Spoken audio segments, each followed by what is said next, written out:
Well,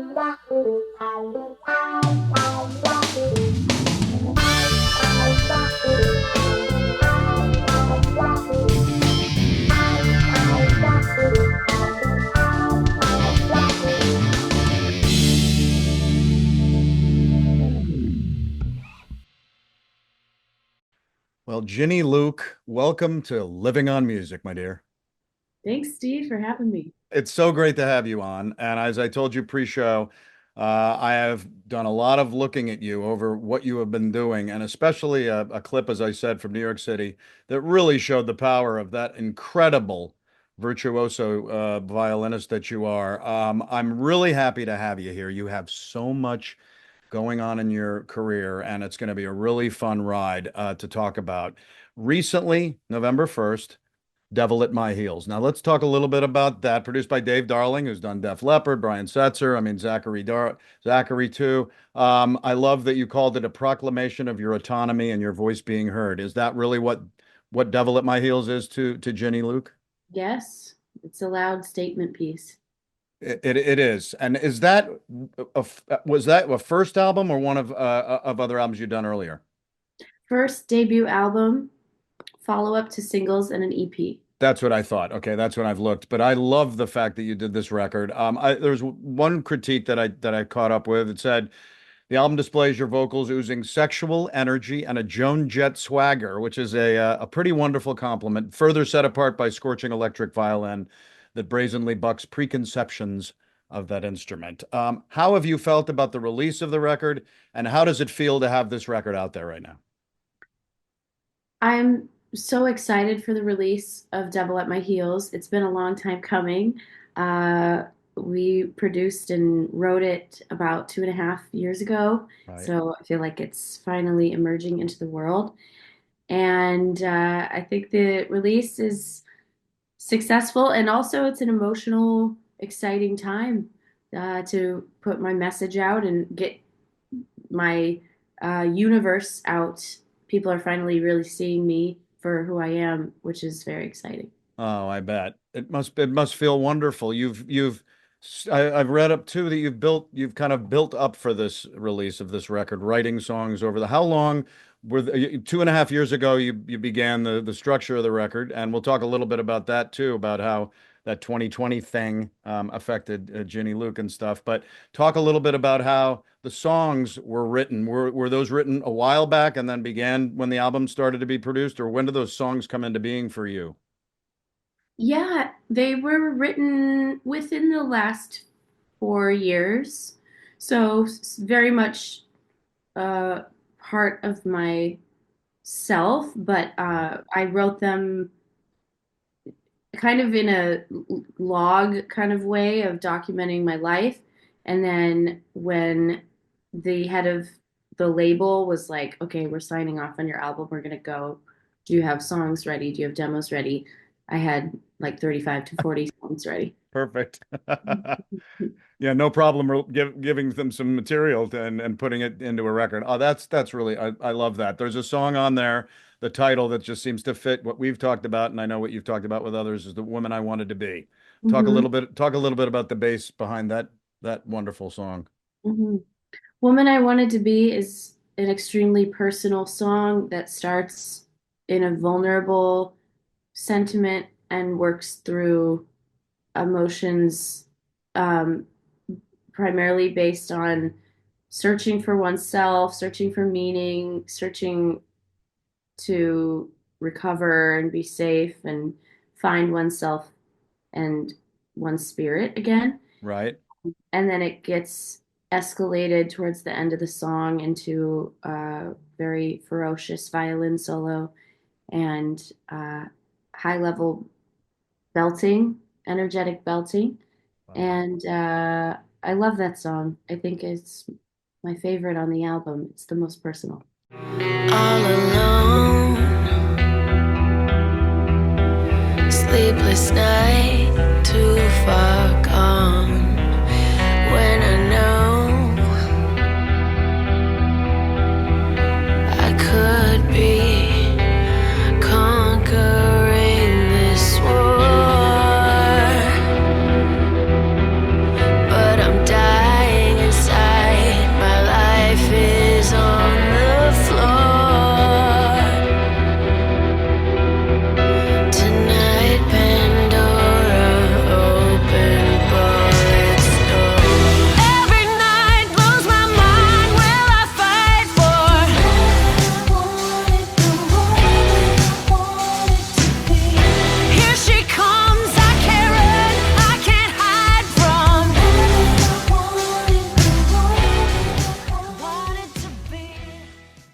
I love that you were able to do this record. It sounds like it was a wonderful jump for you to do after an incredible run with a lot of incredible people. And we're going to get to that. A lot of people I really respect too. Looking back, and I started the show, as I told you, also pre-show. I'd been a music journalist for many years, interviewing hundreds of people, but wanted to interact like this because we couldn't be in person in 2020 for a little while. So that was a wonderful experience. I've talked to so many musicians, and they've had these stories about what they did dealing with the pandemic. I know that right beforehand, you did some pretty amazing things. You were a lead vocalist and an electric violinist on this For You Prince tour by Questlove. That's amazing. We'll talk about how you got into these amazing things. How was that? How was that run for, I guess it was about 6 months?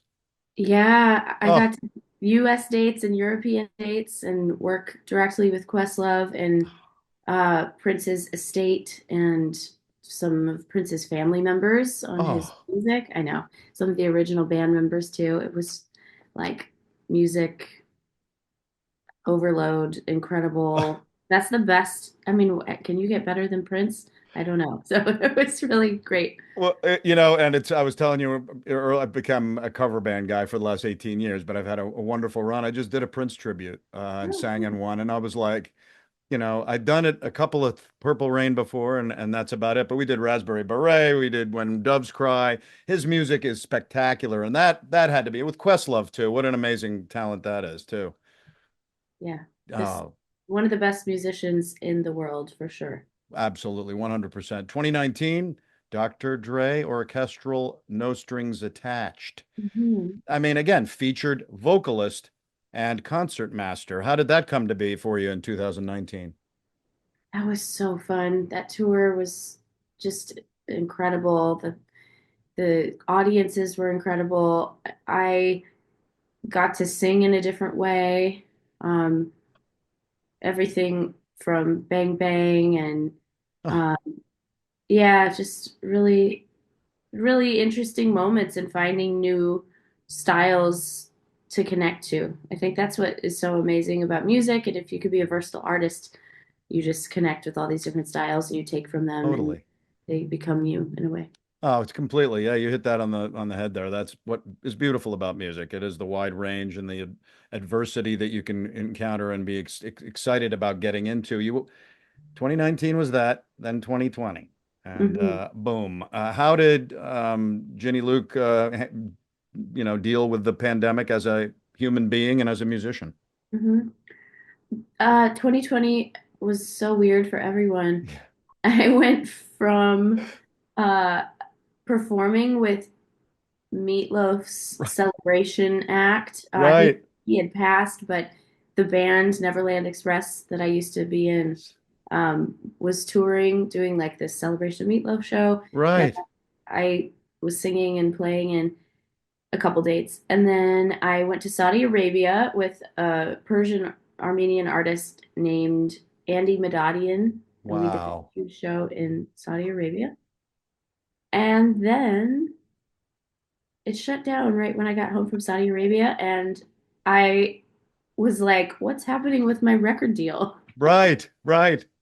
So I kept following up with Kirk, who is the head of Blue Alon Records, the label I'm on, and Right. everything just got paused in everybody's careers. Yes. So I created new shows that I was able to actually book at outdoor venues like Ginny Luke Band, Gin Smoke and Bass, and then I already had Gin and Lace. Right. And Right. um, I did a lot of outdoor shows, which were, Perfect. yeah, it worked out okay. You had to do it.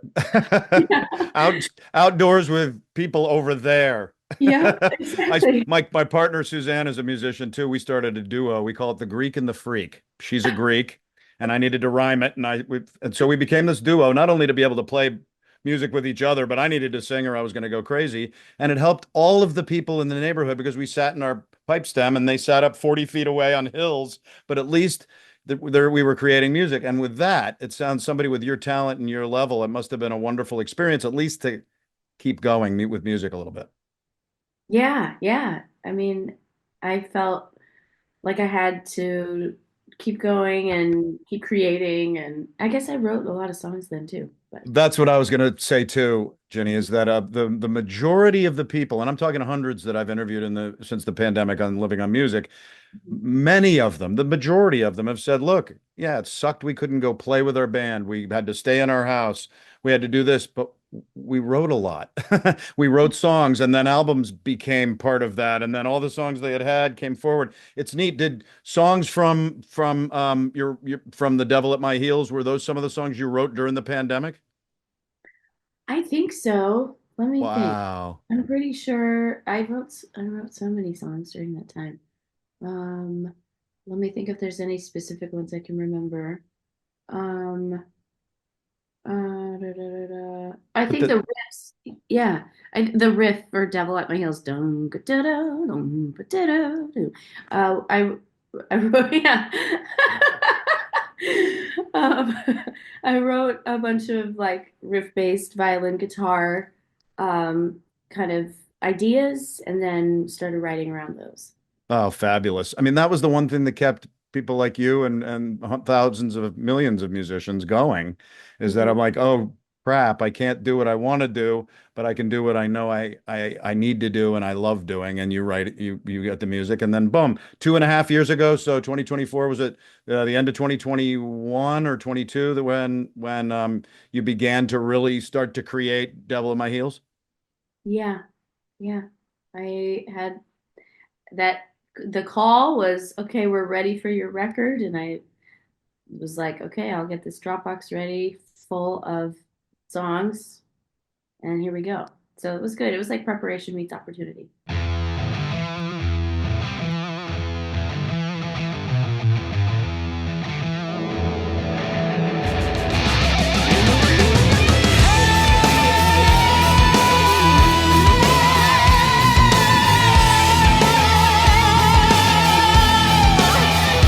I am an outlaw, a full moon rider.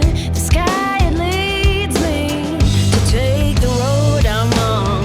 I am a drifter, a midnight vagabond. We take the highway, fugitives chasing dawn. We're running, we're running in murky waters. We're running, we're running, we're running in murky waters. He takes me down to the river, a devil at my heels. Shows me the sands of nature, we revel in his deal. He tries to cleanse my spirit, ain't enough holy water to save me from the trouble I'm swimming. Quench the thirst of a silent daughter. Oh, that's fabulous. What other activities before we go back into your life and talk a little bit about how music affect got to you? And boy, did it early. And I love some of the early stuff that happened, especially in your teens. Do you continue to co-manage bands like Gin and Lace and Saga Strings? I have stepped back a little bit. I Okay, still contract and I still play with those groups. nice. Yeah, so great relationships and good source of income, but I am pretty focused primarily on my solo work now. Good. This looks like it's been a fun experience. I mean, with all Yeah. four of you playing those kinds of instruments, that has to be. How did that begin for you, Saga Strings? The involvement with them? Yeah, I think I was like 20 or 21. I was, yeah, just finishing the first or second Meatloaf stint, and I did a fashion show with Saga Strings, and Oh. then, yeah, started performing with them.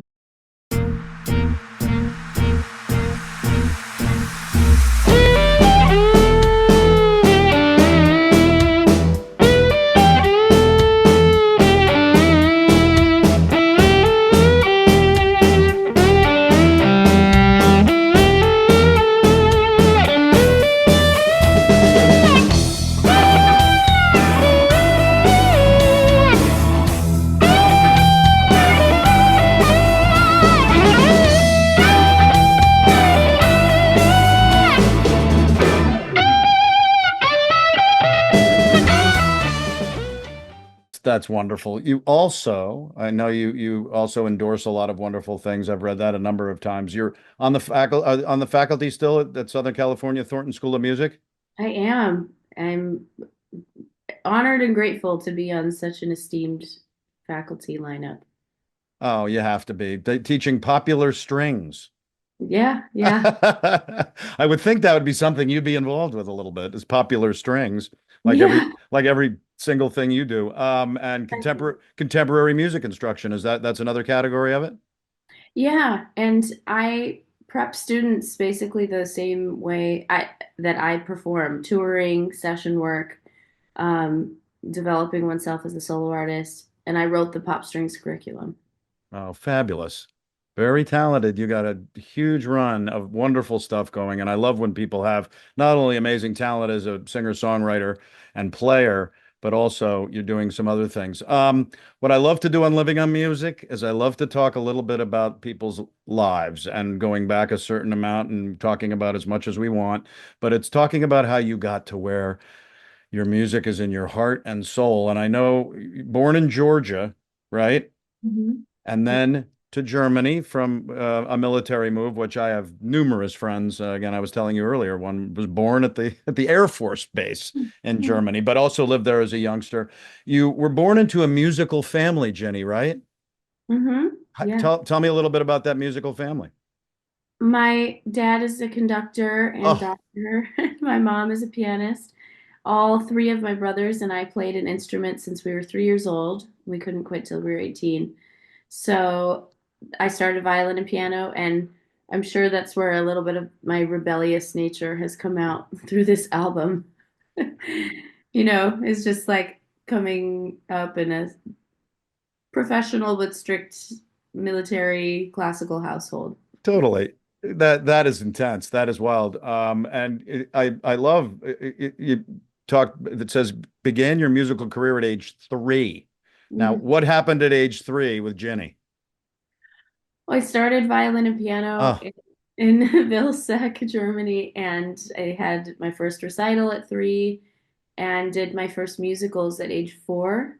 oh, Sound of Music at the Grand Opera House, and I then I've been watching. I meant to bring this up to you. There's a million views or over the world, millions of views of this young girl named Angelica. Have you Mm, seen this anywhere? I'll send you a clip. Numerous views of her singing at 3 years old, but mhm. playing violin. Cool. And I'd Wow. love to have you see her to see. I mean, it's very new to her, but it has gotten such a following. And I'm thinking, oh, maybe she could grow up and be Jenny.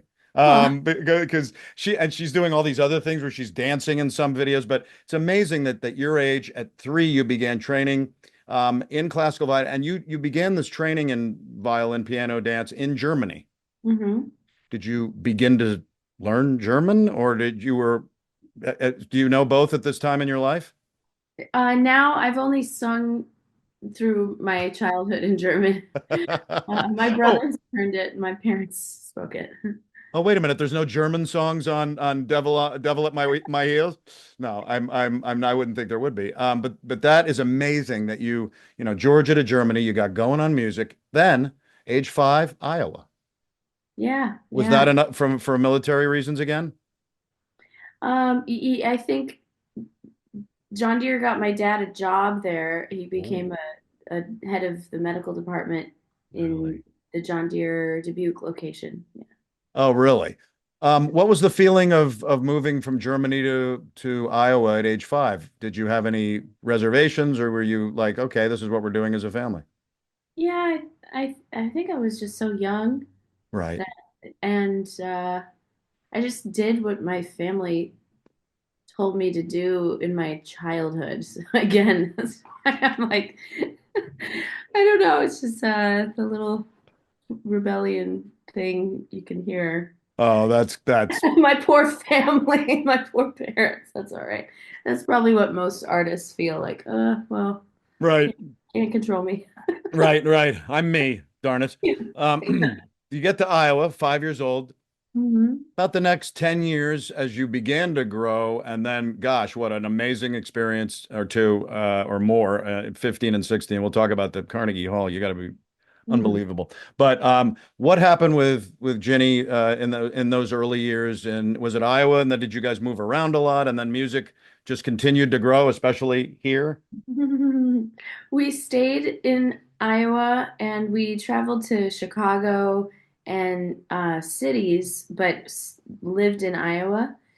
And then at 14, I was able to go to LA for an acting camp. And then I also met a producer, a music producer there, Christian Davis. Wow. And then the acting teacher convinced my family to move me to LA. So I moved to LA at 15 years old. Were you by yourself for the fa that is a wild My ride. my brother was my guardian at first. He's 9 years older. He Okay. homeschooled me. Wes Luke, the violinist, he practiced with me like 4 hours a day. And then sometimes we would have like rotating guardians. With this girl group I was in, they would send out either a parent or an assistant, and they would just like oversee our recording sessions and our auditions and stuff. But we were really self-sufficient already at 15. I was very self-sufficient. I was completing schoolwork and going to auditions alone and writing business plans and doing my website at 15. I knew I was already starting my career. Oh my God, that's spectacular. And it didn't stop anytime soon. Talk about the girl group with the full-length album around 15 or 16. Yeah, I was in a girl group called Adam 812 and Wait a minute. Adam 812. yeah, Now, can you explain the reason for that name? sure. It was like Eve wasn't the only one who ate the apple. Adam 812. Oh, Adam 81. I thought it was the number 812. It is the Oh, number. that is great. Adam 812. Okay. Well, that is a wild name in itself. So you were with Adam 812, all girl group, and boom.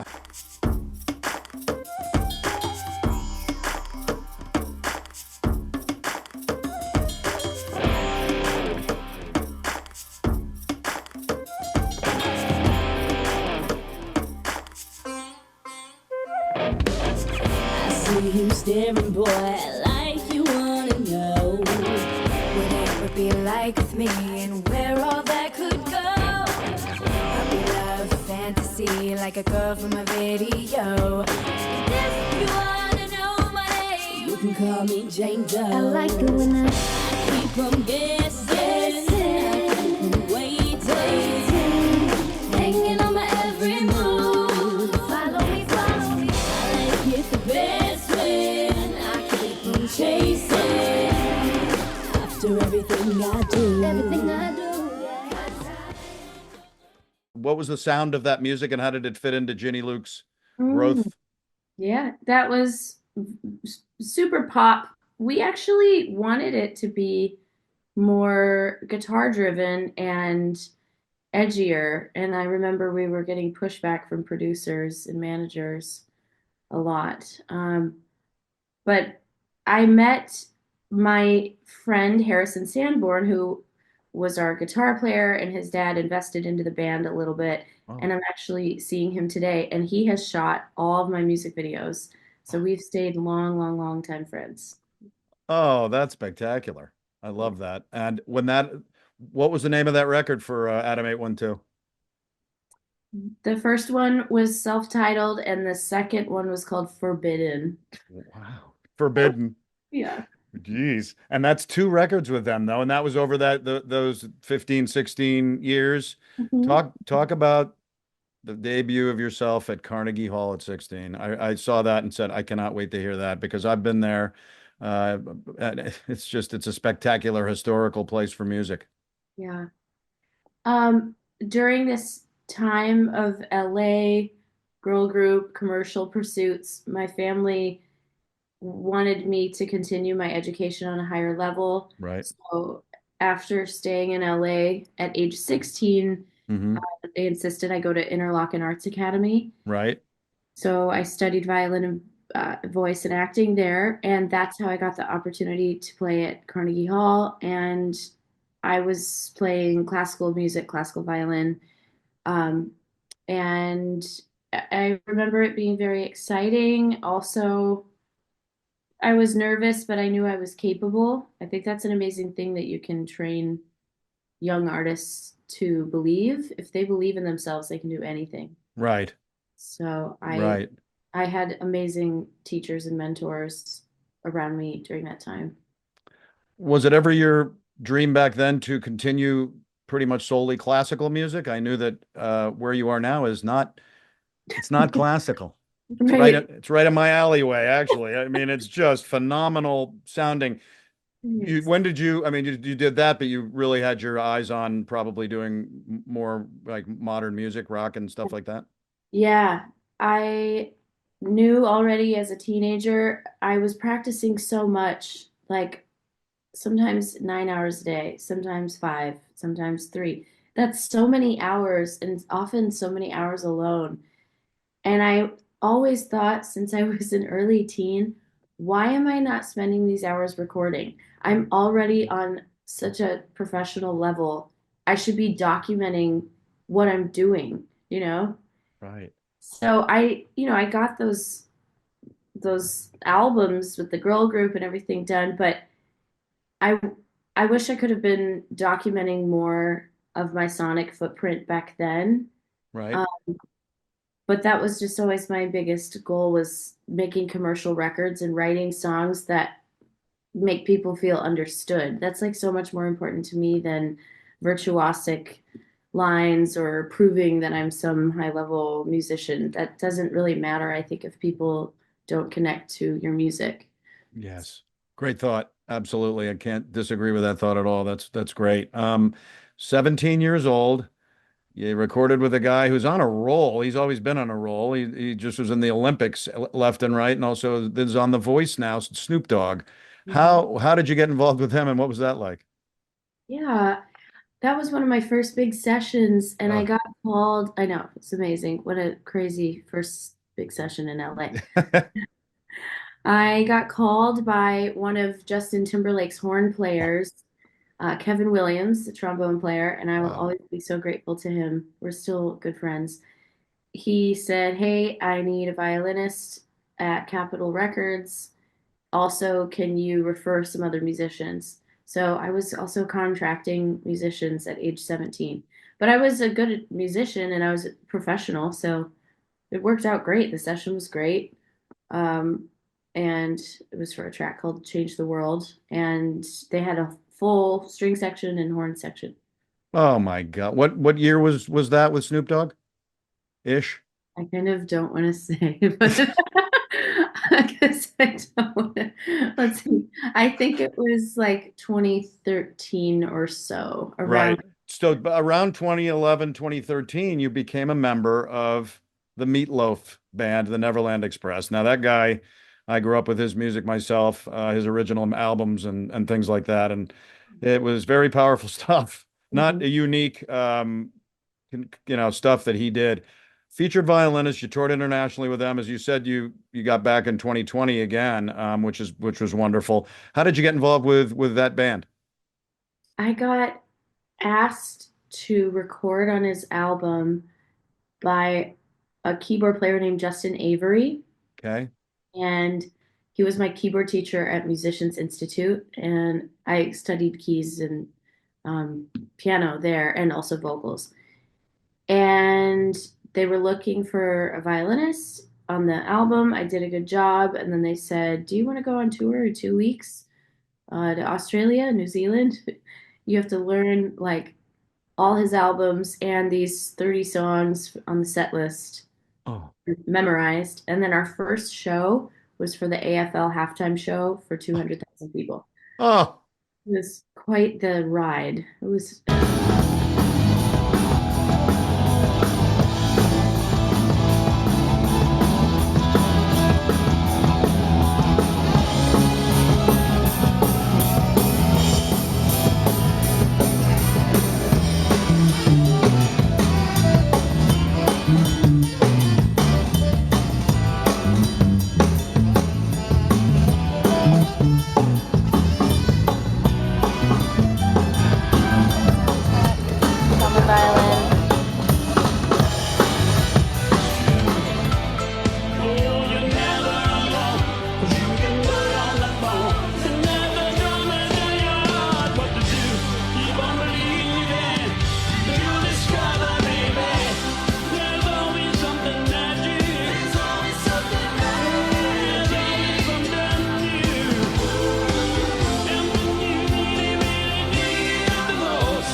It's great that they kept his legacy going whenever they could too, because it really was a very unique guy.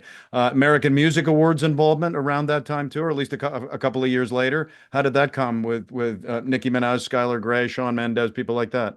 Yeah, that was a couple of years later. Yeah, I got those calls from different contractors, but one of the main contractors was Stevie Black, who I really appreciate, and he's a string leader in the LA community. right. And another call from Joanne Tominaga, who is a string contractor who has changed many careers, and she helped me with Hozier. So just great people in the industry. Oh, I love that. In those years, the mid 20 teen years, and up to now, there seems to have been a lot that you've done and performed and recorded with some amazing people. And this is what I love to kind of toss the names out and you tell me what you did or how much fun you had with them. Some of my favorites too. Dave Matthews Band, I've loved since he began his first record, and he just got inducted into the Rock and Roll Hall of Fame, which was nice. What did you do with him, and how did that happen? Yeah, I was younger. I did the You and Me music video with the band. I love that song. You and Me. Yes. That was so cool. I got to like really talk and hang out with the band on that shoot. How did that come? How did that come to bear that you got to do that? Actorsaccess.com.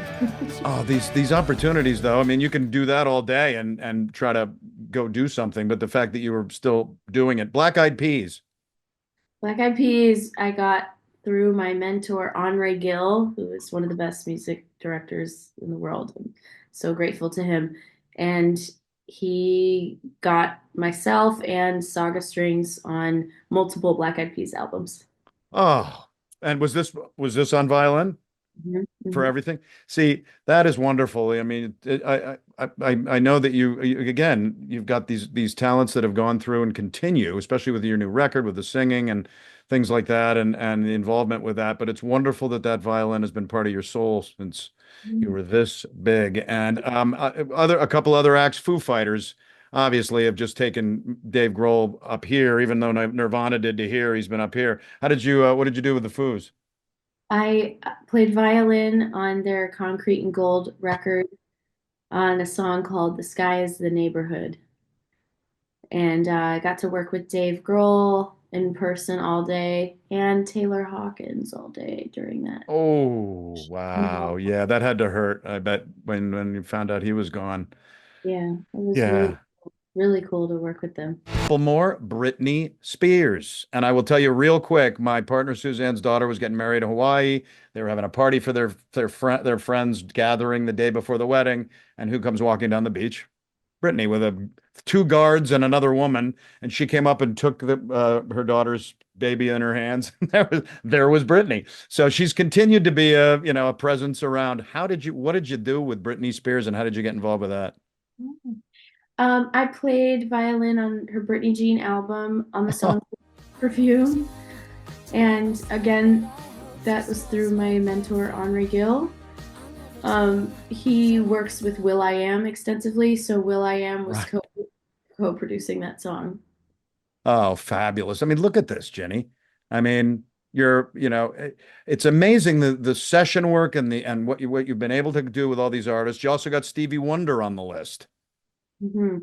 That was on a Ruben Studdard track that actually I've been on multiple tracks now with Stevie Wonder, and I'm like, that blows my mind of all things, really. Yes.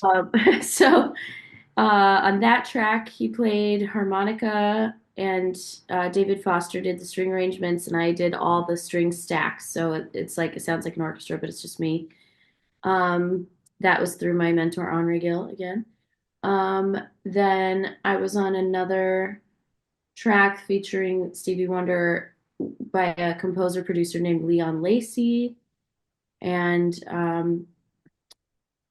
there's one other one as well that I don't think is out. But yeah, lots of great musicians. I'm very grateful to have worked with that level of artistry. Yeah.